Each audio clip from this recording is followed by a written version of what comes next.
ನಮಸ್ಕಾರ. ಕಷ್ಟದಲ್ಲೂ ಸುಖದಲ್ಲೂ ಗಂಡನ ಜೊತೆ ಬಾಳುವ ಸಂಸಾರ ಮಾಡುವ ಹೆಣ್ಣು ಮಕ್ಕಳ ಏಕೈಕ ರಾಶಿ ನಕ್ಷತ್ರದವರು ಯಾರ್ಯಾರು? ವಿಡಿಯೋನ ಪೂರ್ತಿ ನೋಡಿ, ಎಲ್ಲೂ ಸ್ಕಿಪ್ ಮಾಡೋಕ್ಕೆ ಹೋಗ್ಬಿಡಿ. ಮೊದಲು ಹೊಸದಾಗಿ ವಿಡಿಯೋ ನೋಡ್ತಾ ಇದ್ದವರು, ಮೊದಲನೇ ಬಾರಿ ವಿಡಿಯೋ ನೋಡ್ತಾ ಇದ್ದವರು ಚಾನಲ್ ಸಬ್ಸ್ಕ್ರೈಬ್ ಮಾಡ್ಕೊಳ್ಳಿ. ವಿಡಿಯೋ ಇಷ್ಟ ಆದರೆ ಲೈಕ್ ಮಾಡಿ. 100% ವಿಡಿಯೋ ಇಷ್ಟ ಆಗುತ್ತೆ, ಖಂಡಿತವಾಗ್ಲೂ ನಿಮಗೆ ಲೈಕ್ ಮಾಡೇ ಮಾಡ್ತೀರಾ, ಶೇರ್ ಮಾಡೇ ಮಾಡ್ತೀರಾ. ನೋಡಿ, ನಾವು ಜ್ಯೋತಿಷಿಗಳಾಗಿ ವಿಡಿಯೋಗಳ ಮುಖಾಂತರ ಮಾರ್ಗದರ್ಶನಗಳು ಮಾಡ್ತಿರ್ತೀವಿ. ನಾವೇನು ದೇವರಲ್ಲ, ಪವಾಡ ಮಾಡೋರಂತೂ ಖಂಡಿತವಾಗ್ಲೂ ಅಲ್ಲ. ಒಂದು ಹೇಳ್ತೀನಿ, ದೇವರಿಗಂತೂ ಒಪ್ಸೋಕ್ಕಾಗಲ್ಲ, ಜನಗಳಿಗೆ ಮೆಚ್ಚಕ್ಕಂತೂ ಸಾಧ್ಯನೇ ಇಲ್ಲ. ಇವಾಗ ನಾವೇಳ ಜ್ಯೋತಿಷ್ಯ ಇರ್ಬೋದು, ಭವಿಷ್ಯ ಆಗಿರ್ಬೋದು, ಒಂದು 10 ಜನಕ್ಕೆ ಎಕ್ಸಾಂಪಲ್ಲು. 10 ಜನಕ್ಕೆ 4 ಜನಕ್ಕೆ ಇಷ್ಟ ಆಗುತ್ತೆ, ಇನ್ನು 6 ಜನಕ್ಕೆ ಇಷ್ಟ ಆಗಲ್ಲ. ಏನೂ ಮಾಡೋಕ್ಕಾಗಲ್ಲ. ಅವರವರ ಅಭಿಪ್ರಾಯ, ಅವರವರ ಅಭಿರುಚಿಗಳಂತ ಇರುತ್ತೆ. ಅದನ್ನು ನಾವು ಯಾರಿಗೂ ಮೆಚ್ಚೋಕ್ಕಾಗಲ್ಲ, ಒಪ್ಸೋಕ್ಕಂತೂ ಸಾಧ್ಯನೇ ಇಲ್ಲ. ಆದರೂ ಒಂದು ಸಣ್ಣ ಪ್ರಾಮಾಣಿಕ ಪ್ರಯತ್ನ ಮಾಡ್ತಾ ಇರ್ತೀನಿ.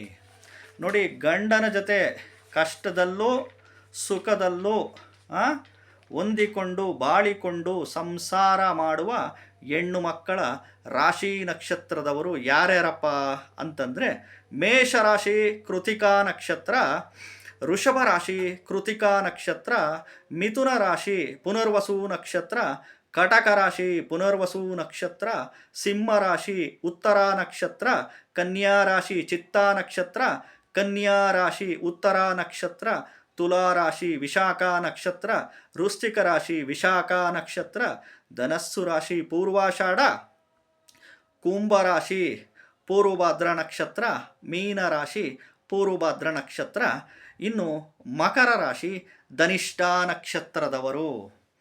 ಎಸ್ಪೆಷಲಿ ಈ ರಾಶಿ ನಕ್ಷತ್ರದ ಹೆಣ್ಣು ಮಕ್ಕಳು ಗಂಡನ ಕಷ್ಟದಲ್ಲೂ ಸುಖದಲ್ಲೂ ಹೊಂದಿಕೊಂಡು ಬಾಳಿಕೊಂಡು ಹೋಗುವ ಹೆಣ್ಣು ಮಕ್ಕಳ ರಾಶಿ ನಕ್ಷತ್ರ ಅಂದರೂ ತಪ್ಪೇನಿಲ್ಲ.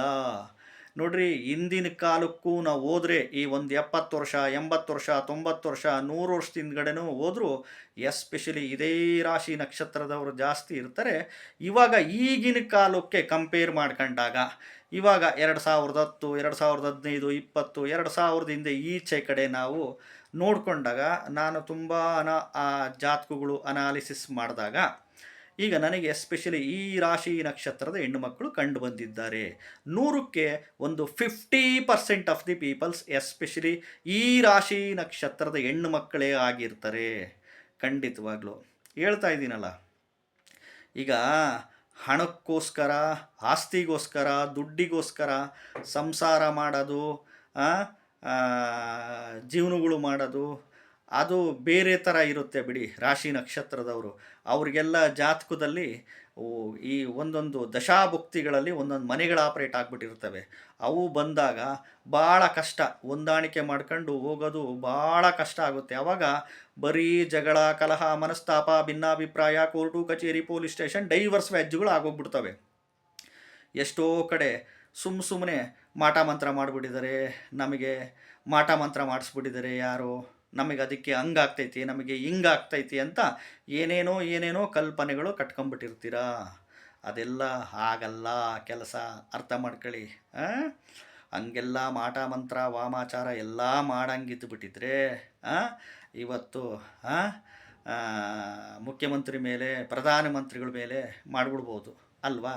ಅವೆಲ್ಲ ನಡೆಯಲ್ಲ, ಯಾರ್ಯಾರ ಮೇಲೂ ನಡೆಯಲ್ಲ. ಮಾಟ ಮಂತ್ರಗಳು, ತಂತ್ರಗಳು ಈ ಕಲಿಯುಗದಲ್ಲಿ ಯಾವೂ ವರ್ಕ್ ಆಗಲ್ಲ, ಅರ್ಥ ಮಾಡ್ಕೊಳ್ಳಿ.